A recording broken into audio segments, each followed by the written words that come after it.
Mwaramutseho mwaramutse. Mwaramutseho. Amakuru yanyu. Amakuru ntabwo ari meza muri iki gitondo. Njyewe nitwa Cyubahiro, ndi umunyamakuru ku Ntashya TV. Yego nanjye nitwa abakunda kuba banzi umunyamakuru wa Rwanda Sport Party. Mwabashije kuba mwagera tutajya mu gace, mwageze aho ikibazo cyabereye cy'uwo mugabo Pastor Theogene yaguye ku mupaka, cyangwa mwaduha amakuru y'ukuntu bimeze cyo kuba mwagerayo? Ubu ngubu aka kanya tuvugana, ubu ngubu turi ku mupaka ahangaha hitwa Rwenanga. Sinzi niba abaturage bose bitwa bazi ahantu hitwa Rwenanga ku mupaka ugabanya u Rwanda n'Ubugande.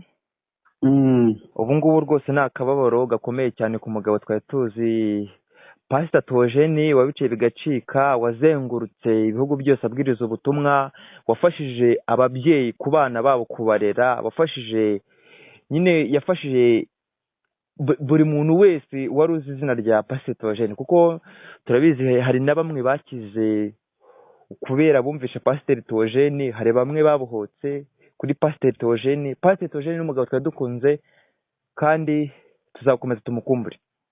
Undi Pastor Theogene biragoye kubyumva ko yaba yashize umwuka cyangwa yitabye Imana, kuko ni umuntu ukunzwe cyane cyane n'urubyiruko, yaba abasengera mu idini rya ADEPR cyangwa n'abasengera mu yandi matorero yo mu gihugu cy'u Rwanda. Yakunzwe n'abantu bakuze n'iki, ariko nkamwe muri aho ngaho impanuka yabereye, ngira ngo umurambo ushobora kuba watwawe muri autopsy, ariko hari abaturage muri kumwe cyangwa se amakuru murimo kumva, intego y'aho ngaho ku mupaka ni iyihe?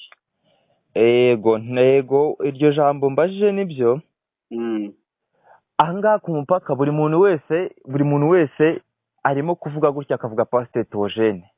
Yego, kuko ni umugabo nyine, ni umugabo twajyaga dukunda cyane ku manywa na nijoro. Ni umugabo twajyaga dukunda ibyigisho bye. Ni umugabo nyine watumye dushengamirwa cyane mu mitima. Impanuka ikiba bahise imbirasi zahita ziza, bafata nyine baza bamushyira muri mbirasi, baramuzamukana bamujyana ahantu aho bakunda kwita Matimba, hari ivuriro ryegeranye n'aho ngaho ku mupaka. yego. Mu kugira ngo nyine nibo batangaje nyine urwo rupfu rwe, kuko bamufashe nyine ubundi umwuka utari washiramo. Aha kanya no guca mu byo kuvuga, tuvuge ko umurambo uracyari Matimba cyangwa watwawe Kacyiru? Ubu tuvugana umurambo uracyari ahangaho Matimba, ariko operasiyo ya nyuma mbanze bari bukorere Kacyiru nyine. Yego. Mbaze nyine operasiyo ya nyuma bari bukorere Kacyiru, ku buryo nyine bamujyana Kacyiru, ibimenyetso bya nyuma noneho bakabitanga nyine, bakareba niba hari ikindi kibazo yari afite cyo mu mubiri, cyangwa hari ikindi kibazo cyamwishe, bakareba wenda ko muri telefoni ye, kubera nk'abakozi b'Imana nk'abariya. Yego. Ahige nyine baba bafite abantu babarwanya.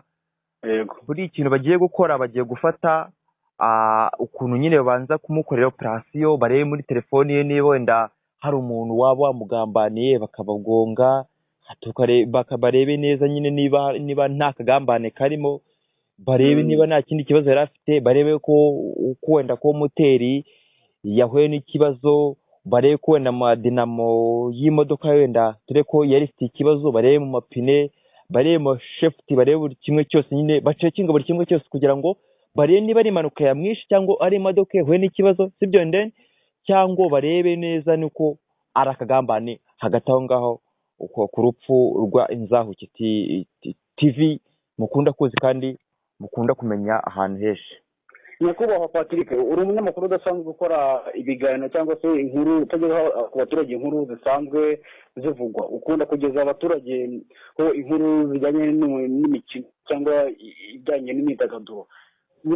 Kubona wagiye kureba iyo mpanuka cyangwa se kureba iyo nkuru ncamugongo ku mupaka, ni ibintu bitumvikana cyangwa bidasanzwe bikunze kukubaho, ndetse n'abandi banyamakuru mwajyanye, kubera iki wahisemo kujya kureba icyo kibazo? yego urakoze cyane kumbajije icyo kibazo. Bwana Galaxy TV Rwanda, umunyamakuru w'Intashya TV dukunda cyane. yego Urareba uyu mugabo Pasiteri ni umugabo watumye imitima yacu ukingukira ikintu cyo gusenga cyane. Ni umuntu wajyaga ufasha abana benshi cyane, abana b'imfubyi nyine batagira ababyeyi babo. Ni umuntu wakundaga gusabana n'abantu, ni umuntu wajya gukunda gufasha abana bo ku muhanda, ni umuntu wajya gufasha abana bari mu mashuri akabafasha. nk'ubu ngubu tuvugana hari abana 20 iwe arera, hari abana 20 iwe. yajyaga ateka akawunga k'ibiro 15. yego yajyaga agafata akagatekera umunsi umwe. abo bana tekera ibiryo cyangwa se yareraga 20 naze, harimo bangahe? Harimo barera bangahe? Hari harimo abarera be, abo twita ngo ni abana bo ku muhanda, bari abana 15. yego abe yabyaye noneho bari abakobwa 2, yego n'abahungu 2. abo yajyaga afasha bane mu mashuri bari ababyeyi 7.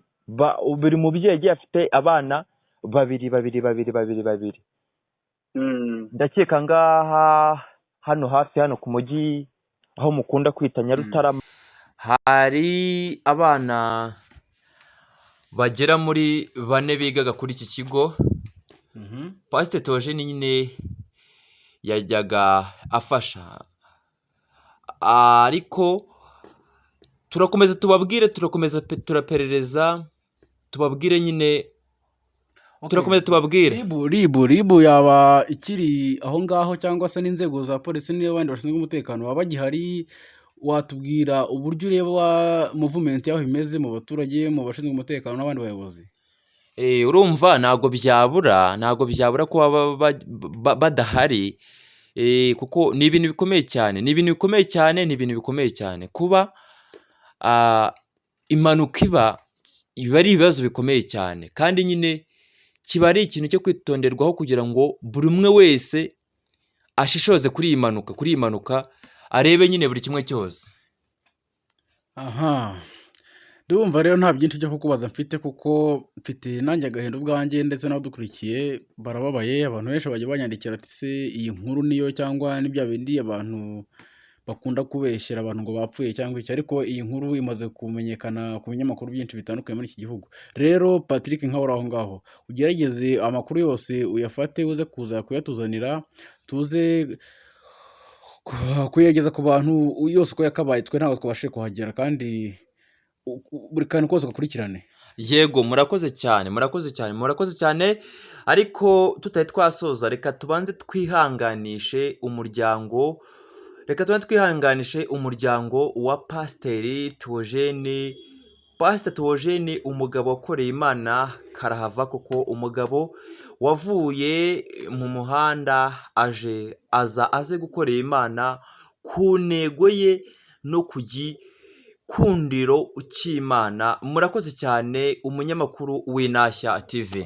Yego, murakoze cyane. Nanjye icyo narenzaho ni uko umugabo w'intwari utabarutse ari umuntu wakoreye igihugu mu buryo butandukanye, yaba mu buryo bwo gufasha abana bari ku mihanda, mu buryo bwo kwigisha urubyiruko kugendera ku mategeko y'Imana, cyangwa se ku mico myiza. Ni umuntu wavuye kure akaba anasubiye aho yaturutse, yavuye mu gitaka akaba agisubiyemo.